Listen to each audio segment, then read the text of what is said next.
প্রস্রাবের সাথে রক্ত যাওয়ার যে বিষয়টা, সো এই যে রোগীগুলো আছে যাদের এই সমস্যাগুলো হয়ে থাকে, কি কি কারণে আসলে প্রস্রাবের সাথে রক্ত যেতে পারে সেই বিষয়টা একটু জানতে চাই প্রথমে। আপনি ভালো কোশ্চেন আফরিন। আমি প্রথমে বলতে চাই যে আসলে এই যে প্রস্রাবের সাথে রক্ত যাওয়া, এটা কিন্তু একটা রোগীর জন্য একটা ভয়ঙ্কর অভিজ্ঞতা। এবং যখনই প্রস্রাবের সাথে রক্ত যায়, রোগীরা কিন্তু খুব ভয় পেয়ে যায় এবং রোগীরা খুব মানে আশেপাশে যে কোনো ডক্টর বা কাউকে দেখান। এটা একটা ভালো জিনিস যে অ্যাটলিস্ট এই অ্যাওয়ারনেসটা আমাদের সোসাইটিতে ডেভেলপ করছে যে এই ধরনের সিমটমে চিকিৎসকের শরণাপন্ন হওয়া উচিত।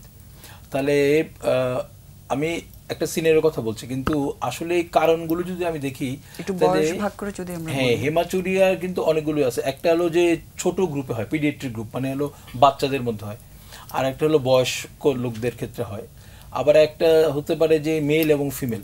আবার এইভাবে হেমাচুরিয়া ভাগ করা যায় যে যে হেমাচুরিয়াতে ব্যথা আছে, মানে পেইনফুল হেমাচুরিয়া, আবার পেইনলেস হেমাচুরিয়া হতে পারে। তো মোটা দাগে যদি আমরা দেখি, তাহলে বাচ্চাদের ক্ষেত্রে যেটা হয়, একটা বড় কারণ হলো বাচ্চা এবং বয়স্ক যে কারো ক্ষেত্রেই সেটা হলো ইউরিনারি ট্র্যাক্ট ইনফেকশন, আমরা যেটা ইউটিআই বলি সহজে।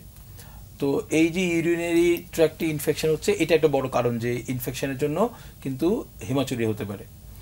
এখন আসেন বাচ্চাদের ক্ষেত্রে যদি দেখি আমরা, তাহলে কিছু কিডনি রোগ হতে পারে, যে কিডনি রোগে কিন্তু প্রস্রাবের সাথে রক্ত যেতে পারে, মানে জন্মগতভাবে না, কিডনির যে রোগ হয়, যেমন নেফ্রাইটিস, পাইলোনেফ্রাইটিস, এইগুলোতে নেফ্রোটিক সিন্ড্রোম, এই বিভিন্ন রোগে কিন্তু প্রস্রাবের সাথেও রক্ত যেতে পারে। এরপরে আসে হলো যেমন জন্মগত সব ত্রুটি আছে। জন্মগত ত্রুটি যেমন ভিউআর নামে একটা ইয়ে আছে, যে প্রস্রাব নিচের দিকে না এসে উপরে কিডনির দিকে চলে যায়। এই রোগেও কিন্তু হেমাচুরিয়া হতে পারে। এবং কিছু কিছু বাচ্চাদের ক্যান্সার হয়, যেমন আপনি জানেন উইমস টিউমার নামে একটা কিডনিতে টিউমার হয়, ওইখানে কিন্তু বাচ্চাদের পেশায় রক্ত যেতে পারে। এছাড়াও আমরা এখন অনেক ছোটো ছোটো বাচ্চাদের ইউরিনারি ব্লাডারে টিউমার পাচ্ছি, যেটা আমরা বলি যে ইউরোথেলিয়াল কার্সিনোমা। এবং এটা ছাড়াও র্যাবডোমায়োসার্কোমা বা র্যাবডোমায়োসার্কোমা, এই ধরনের অনেকগুলো টিউমার হয় এখন। এইগুলোতেও কিন্তু আমরা দেখি যে বাচ্চাদের প্রস্রাবের সাথে রক্ত যেতে পারে। তাহলে বাচ্চাদের ক্ষেত্রে আরেকটা কারণ হতে পারে স্টোনস, মানে আমরা বলি যে নেফ্রোলিথিয়াসিস বা ইউরোলিথিয়াসিস, যে কোনো জায়গায় পাথর হতে পারে। এবং যখন পাথর হয় তখন কিন্তু তার পেইনফুল হেমাচুরিয়া হয়। পেইনফুল হেমাচুরিয়া মানে হলো তার প্রস্রাবের সাথে রক্ত যায় এবং তার খুব ব্যথা থাকে। সেই ব্যথাটা পাথরের পজিশন অনুযায়ী বিভিন্নখানে ব্যথা হতে পারে। আর বড়দের ক্ষেত্রে যদি আসি, আগে তো বলেই ফেলেছি আমি, এছাড়াও বড়দের ক্ষেত্রে যেগুলো হয় সেগুলোর মধ্যে আমরা বিভিন্ন রক্ত রোগের জন্য হতে পারে। বোধ ইয়াতে কিন্তু বিভিন্ন রক্ত রোগ, যেমন রক্তে জমাট বাঁধে, হেমোফিলিয়া, তারপরে ধরেন ব্লাডের মানে যে কোনো ধরনের ব্লাড ক্যান্সারে কিন্তু এই ধরনের ইয়েতে লিভার ফাংশন টেস্ট ঠিক কারো লিভারে সমস্যা আছে, এইসব ক্ষেত্রেও কিন্তু রক্ত যেতে পারে। আর এখন বড়দের ক্ষেত্রে হলো আমি যেটা বললাম, স্টোন ডিজিজ মোস্ট কমন, যেটাতে খুব ব্যথা হয় এবং রক্ত যেতে পারে।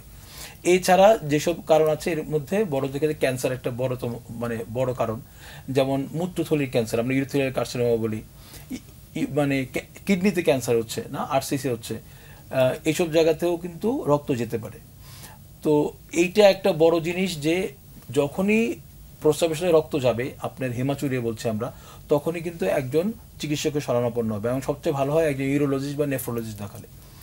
এবং বয়সজনিত কারণে কিন্তু প্রোস্টেট এনলার্জমেন্ট এগুলোতেও কিন্তু, সরি আমি ওটা কিন্তু বলতেই ভুলে গেছি, মানে মূত্রথলি ছাড়াও যে প্রোস্টেট ক্যান্সার হতে পারে, প্রোস্টেট টিউমার হতে পারে, যেমন বেনাইন এনলার্জমেন্ট অফ প্রোস্টেট বলি আমরা, এইসব কারণেও কিন্তু বয়স্কদের ক্ষেত্রে এটা একটা বড় কারণ যে পেশাবের সাথে রক্ত যাওয়া। জি, আপনি বলছিলেন যে ছেলে এবং মেয়েরও কিছু পার্থক্য আছে, মহিলাদের ক্ষেত্রে সবচেয়ে বড় একটা ইয়ে হলো, মহিলাদের ক্ষেত্রে আপনি জানবেন যে মেয়েদের কিন্তু ইউটিআই বা ইউরিনারি ট্র্যাক্ট ইনফেকশন অনেক বেশি হয়।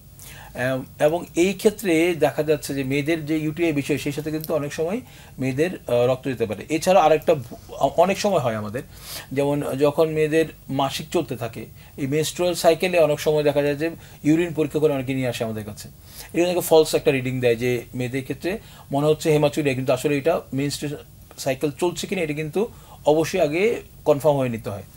এছাড়াও মেয়েদের বিভিন্ন রকম ইয়ে হয়, যেমন ভিভিএফ আমরা জানি যে একটা আয়াট্রোজেনিক একটা ইনজুরি, অপারেশন করার সময় মাসিকের রাস্তা এবং জরায়ুর সাথে বা মাসিকের রাস্তার সাথে ইউরিনারি ব্লাড সংযোগ তৈরি হয়ে যায়, তখনও কিন্তু এই ধরনের হেমাচুরিয়া হয়।